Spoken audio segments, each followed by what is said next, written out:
the typical chaos of an Indian city, crowded roads, frenetic activity, and often an overwhelming clash of sounds. In other words, everyday life in India. But at the heart of Amritsar is a very special place, the Sikh Temple, known commonly as the Golden Temple, and the focal point of the youngest of the world's religions, Sikhism. From the late 16th century, the Sikhs' faith, their political shrewdness, inherent dignity and intelligence have caused other people to view them with suspicion and fear. So it's not surprising that the Golden Temple has been the site of a number of bloody and violent battles. But today is Diwali, the festival of light, which is celebrated throughout India and which attracts holy men and Sikhs in great numbers to this beautiful and sacred place. All they ask is that shoes are removed, feet bathed, and heads covered. Sikhs warmly welcome everyone, regardless of faith, to their spiritual home.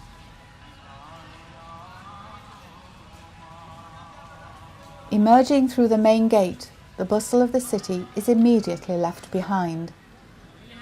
As the view of the temple area opens up, the visitor quickly becomes aware of a different kind of noise, the steady drum of constant chatter echoing around the walls and filling the space as the crowd of pilgrims begins its journey around the marble walkway.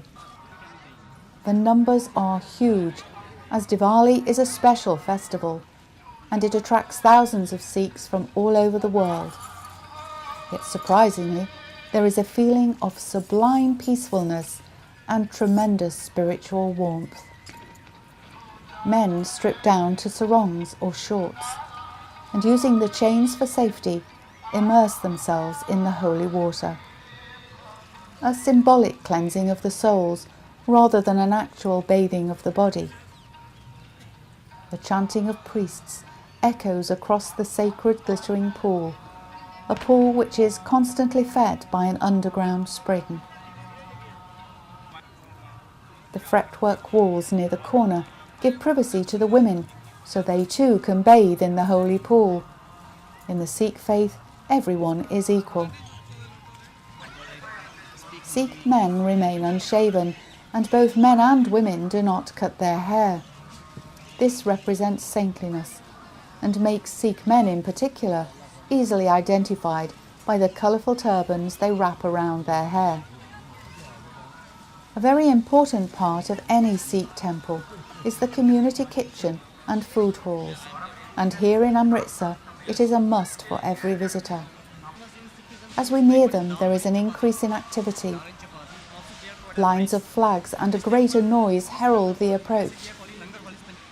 It's not possible to ignore the gardens opposite, which have become the overspill for the rest houses, where pilgrims can stay overnight for 50 rupees, about 70 pence. There is clear evidence that demand has been great, because although everything is quite basic, Sikhs feel privileged to be in this holy enclave.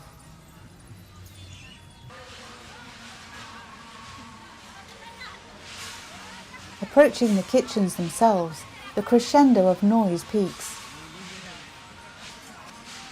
Food prepared here is free to all.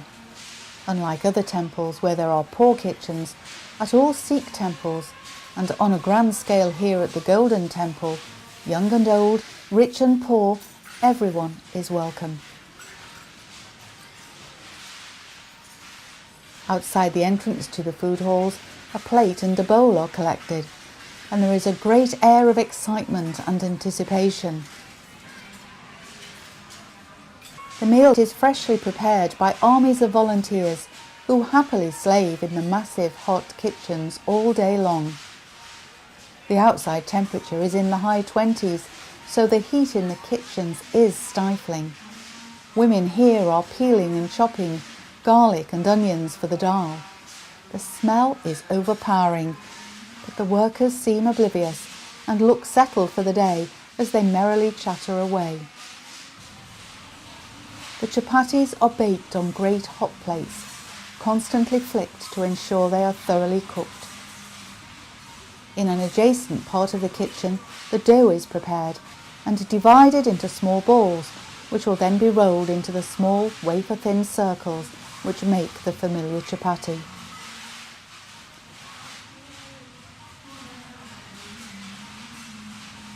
Huge stacks of firewood are needed to fuel all the fires and ovens.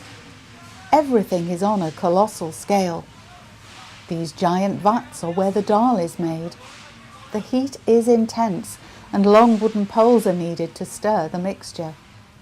The steam rises in enormous clouds, and though working conditions could be said to be difficult, this is a labour of love, and the volunteers seem more than happy to play their part. In the food halls, rows and rows of pilgrims sit cross-legged with their trays, patiently waiting to be served.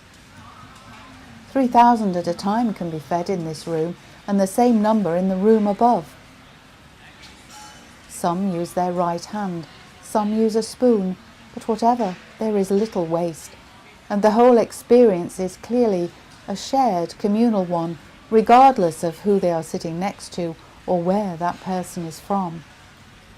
Families from all over the world, not just India, sit next to holy men or gurus. It is a clear statement of the equality Sikhs believe in.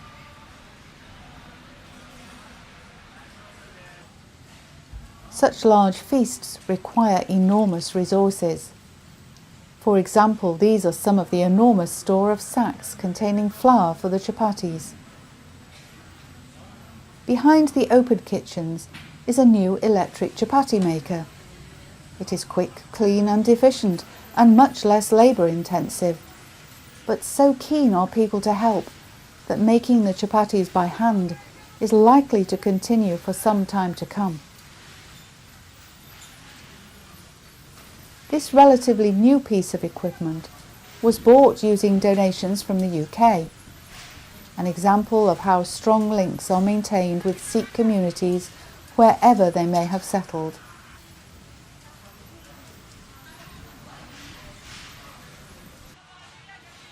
People pause to take some water before going on to the washing area.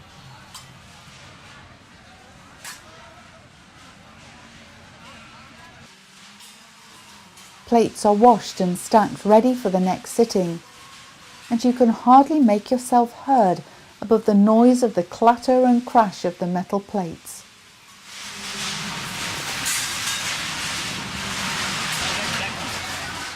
Although these are cautionary times, all Sikhs proudly and openly carry their care pans, a fearsome-looking sabre or sword which symbolises power and dignity.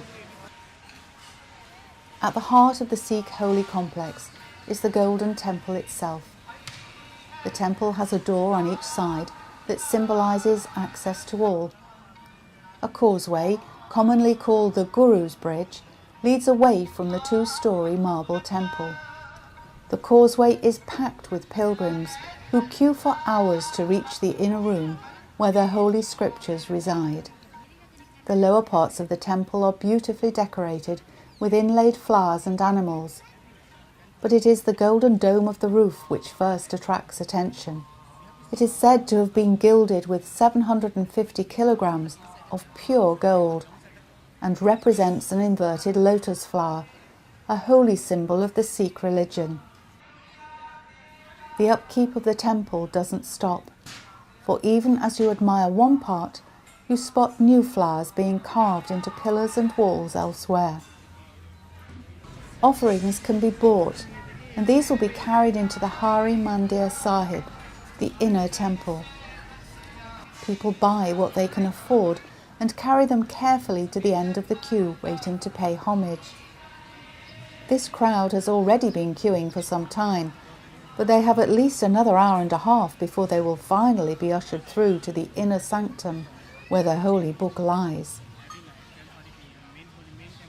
The bamboo pole allows groups of about 100 to pass through to the next section.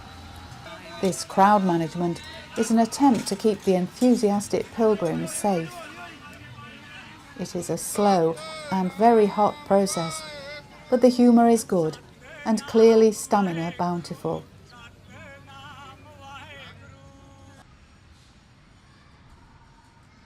Beyond the crowds, 4 priests read continuously from copies of the Holy Book. This is clearly a very important pilgrimage for Sikhs, and it felt very privileged to be made so welcome in this, the most sacred of all Sikh temples.